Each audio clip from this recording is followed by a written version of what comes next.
వస్తుంది. డిస్ట్రిబ్యూటర్ సుహాస్ గారు ఇప్పుడు రాజు గారే పెద్ద డిస్ట్రిబ్యూటర్, ఆయన నుంచి ఒక చిన్న డిస్ట్రిబ్యూటర్గా ఇంట్రొడ్యూస్ అవుతున్నారు ఈ సినిమాతో. అండ్ ఈ కథ చెప్పినప్పుడు కానీ, లేదంటే మేకింగ్లో తీసుకున్న డిసిషనా, లేదంటే పోస్ట్ ప్రొడక్షన్లో డబ్బింగ్ చెప్తున్నప్పుడు కానీ తీసుకున్న డిసిషనా డిస్ట్రిబ్యూట్ చేయాలని ఓవర్సీస్? స్క్రిప్ట్ అప్పుడే నాకు తెలిసండి. సినిమా అంటే విన్నప్పుడే నేను నవ్వుకుంటానే ఉన్నాను, నవ్వి నవ్వి నవ్వి అలాగే ఉన్నాను.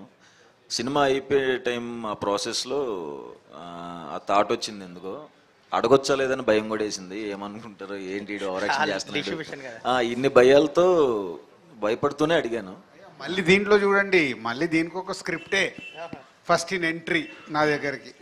సార్ ఓవర్సీస్ ఏమనుకుంటున్నాం సార్ అని. దేనికి? ఆల్రెడీ నాకు రెగ్యులర్ డిస్ట్రిబ్యూటర్లు ఉన్నారు కదంటే, లేదు మన వాళ్ళు అడుగుతున్నారు సార్ అని. తప్పలేదు. సో సుహాస్ గారి సినిమాలు అంతకుముందు ఎంత పే చేసాయి, ఈ సుహాసి కనుక్కోండి, దాన్ని బట్టి ఒక ప్రైజ్ అనుకొని ఇద్దాం. లేదు వాళ్ళని అడుగు అన్న. మంచి ప్రపోజల్ ఇచ్చాడు, ప్రైజ్ ఇది బాగుంది, ఓకే ఒకరోజు టైం ఎవరి కొత్త డిస్ట్రిబ్యూటర్ రెగ్యులర్గా చేసి ఆయన అడుగుతాను అంటే ఇలా ఆఫర్ ఉందంటే సూపర్ సార్, అసలు మీరు ఆలోచించద్దు, ఇవ్వండి అన్నాడు. చెప్పా, ఓకే పిలువు మాట్లాడదామని. తర్వాత రివీల్ అయింది, టట్టటా సినిమాలో హీరో ఎంట్రీ ఇచ్చినట్టు ఎంట్రీ ఇచ్చాడు. అంటే వెనకాల ఎంత ప్లాన్ చేసుకున్నారు వాళ్ళు ఇద్దరు. అంటే ఉండుంటుందిలే, సుహాస్ చెప్తున్నట్టు, అరే నన్ను వచ్చి ఈ సినిమా నేను కొనుక్కుంటాను ఏరియా కానీ అడగాలంటే మేబీ అంతే కదా సార్. తప్పే ఉంది, నువ్వు డబ్బు ఇస్తున్నావు, నువ్వు ఫ్రీగా యాక్ట్ చేయలేదు, నా దగ్గర డబ్బు తీసుకున్నావు కదా. సేమ్ టైము అవన్నీ నీకు చెప్తారా ఇప్పుడు? సేమ్ టైము డిస్ట్రిబ్యూటర్కి వచ్చి సినిమా కొనుక్కున్నావు. సో ఫస్ట్ డిస్ట్రిబ్యూటర్ కదా ఆ డిసిషన్. అదే అండి, అప్పుడే తీసుకున్నాను.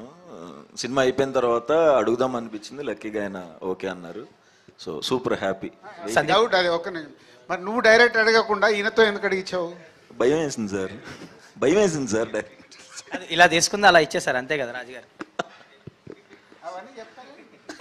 సందీప్ గారు, అండ్ మీరు pan India director Prashanth Neel team నుంచి వస్తున్నారు. ఆయనకి ఓపెనింగ్ కూడా ఆయన వచ్చారు, క్లాప్ కొట్టారు. మళ్ళీ ఇక్కడ కూడా ఒప్పుకోము, ఆ టీంలోకి పంపిందే మేము. Okay,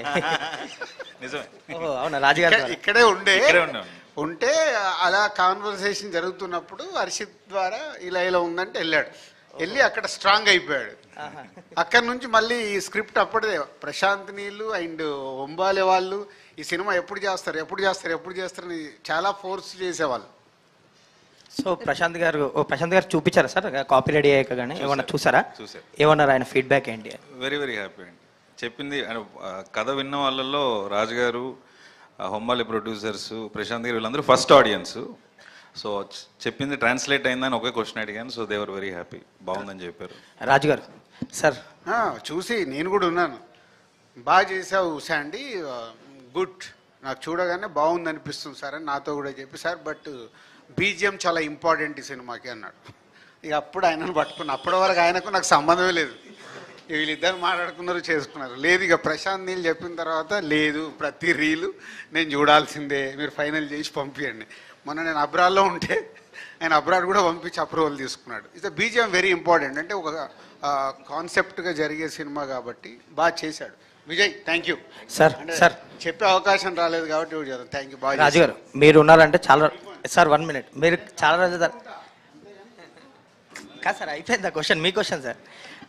sir game changer September నుంచి అప్డేట్స్ ఉంటాయని తమన్ గారు చెప్పారు, మీరు కూడా చెప్పారు. అండ్ ఎప్పుడు ఉండబోతుంది ఈ మంత్లో అప్డేట్, ఎప్పుడు ఉండబోతుంది? ఆల్రెడీ మీరు రిలీజ్ డేట్ అనౌన్స్ చేశారు. ఒక ఇంటర్వ్యూ బ్యాలెన్స్ ఉంది కదా, ఆ ఇంటర్వ్యూలో నీకు అన్ని చెప్తా.